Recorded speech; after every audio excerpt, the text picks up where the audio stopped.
Hello बच्चों, आज मैं आपको कक्षा 7वीं जिसका विषय है गणित, इसके वर्कशीट नंबर 25 आपको समझाऊंगी, जिसकी डेट है हमारे पास 22 दिसंबर 2020। आज की वर्कशीट में हम सिमिति के बारे में ही करेंगे, लेकिन आज कुछ अच्छा सा करेंगे। जैसे कि आप देख रहे हो ना, यहाँ पर एक कला आपके पास है, मंडला कला में गणित। तो देखो कितनी अच्छी कला यहाँ पर ये बना रखी है। ठीक है, अब आपको क्या करना है, इस कला में ये देखना है कि ये किन किन आकृतियों से बनी है। जैसा कि आप देख रहे हो, इसमें बहुत सारी ऐसी आकृतियां यूज हुई हुई हैं जो गणित से जुड़ी हुई है ना। तो देखो, जैसे अगर मैं बोलूं ये वर्ग आपके पास हो गया, ठीक है, त्रिभुज हो गया ये आपके पास, ठीक है, और ये आपके पास चतुर्भुज हो गया, समलंब चतुर्भुज, ठीक है ना। तो और भी ये सारी चीजें बनी हुई है, ठीक है। ये सब क्या है, ये जो है ये सब गणित की आकृति है, ठीक है, उनसे ये कला बना रखी है। चलिए अब देखते हैं, इसी के ऊपर कुछ क्वेश्चन है जो आज हमें करने हैं। ठीक है, देखो यहाँ पर आपके पास लिखा है, ऊपर दिए गए कला चित्र में आपने कौन सी आकृतियां देखते हैं। ठीक है, तो कह रहा है इस कला चित्र में बताओ आप कौन कौन सी आकृतियां देखते हैं। वैसे तो बहुत सारी है, ठीक है, हम 2-3 लिख देते हैं। जैसे एक वर्ग लिख दिया मैंने, त्रिभुज लिख दिया एक,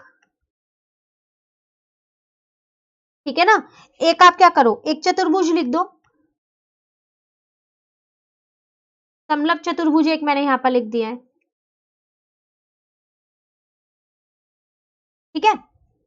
अब दूसरे प्रश्न में आपसे कह रहा है, उनमें से कोई एक आकृति चुने। अब जो भी आकृति आपको ऊपर यहाँ बनाई गई है ना इस कला चित्र में, इसमें से एक आकृति आपको चुननी है और उसका नाम लिखना है।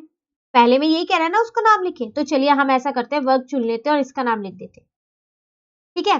अब आपसे कह रहा है उसमें सिमिति रेखाओं की संख्या बताइए। तो देखिए, अगर आपको याद हो तो आपने एक दो वर्कशीट पहले, वर्कशीट नंबर 23 थी शायद आपके पास, जिसमें आपको वर्ग के बारे में सब कुछ बता रखा था। उसमें सिमिति रेखाएं कितनी होती है, उसमें गुणन सिमिति कितनी होती है, बता रखा था ना ये सब। तो इसलिए हमने क्या किया, यहाँ वर्ग चुन लिया ताकि हम उन्हें आसानी से कर सके। ठीक है, कितनी सिमिति रेखाएं होती है इसके अंदर। अगर मैं यहाँ पर एक वर्ग बनाऊं तो 1, 2, 3 और 4, ठीक है ना। तो यहां लिख देते हैं हम,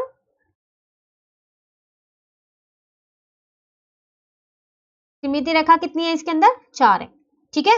अब तीसरे में कह रहा है आपसे कि उस आकृति में गुणन सिमिति का क्रम बताइए।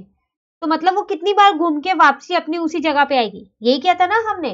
तो देखो, अगर आप लोगों को याद हो तो ऐसे करके हमने यहाँ P माना था, एक बार घूम के यहाँ आएगा P, दूसरी बार में यहाँ पर आएगा, तीसरी बार में यहाँ पर आएगा और चौथी बार में वापसी अपनी जगह आ जाएगा, यही किया था ना।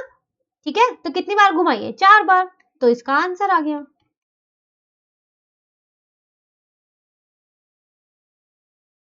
कितना है, तो वो आ गया मेरा 4, ठीक है। अब फोर्थ में आपसे कह रहा है अपने आसपास की ऐसी वस्तुओं के नाम लिखें जिसमें सीमित हो। तो आपके आसपास देखो आप कौन कौन सी ऐसी वस्तु है जिसमें आप सिमिति रेखा बना सकते हैं, ठीक है। तो आप सब लोग देखना, जो भी आपको आसपास की चीजें मिले वो आप यहाँ पर लिख देना। जैसे कि आप स्क्वायर क्लॉक, घड़ी लिख सकते हो, ठीक है, टेबल भी लिख सकते हो, और भी बहुत सारी चीजें। तो आप अपने आसपास देखिएगा और उसके बाद उसके नाम यहाँ पर लिख दीजिएगा, ठीक है। चलिए थर्ड वाला देखते हैं, कह रहा है निम्न आकृतियों में सिमिति रेखाएं खींचे। तो अब आपको रेखा इसमें खींचनी है। तो देखो, दो तरीके की रेखा होती है, एक ऐसे और एक ऐसे, ठीक है ना। हॉरिजॉन्टली और वर्टिकली दो होती है ना। चलिए पहले में देखते हैं, तो दोनों साइड एक जैसी है ना इमेज, ठीक है। अब ऐसे बनाते हैं, ये भी दोनों साइड एक जैसी है, ठीक है। एक क्रॉस में भी तो बनता है, जैसे अभी मैंने आपको इसमें वर्ग में बना बताया ऐसे, तो वो इसमें भी बन रही है,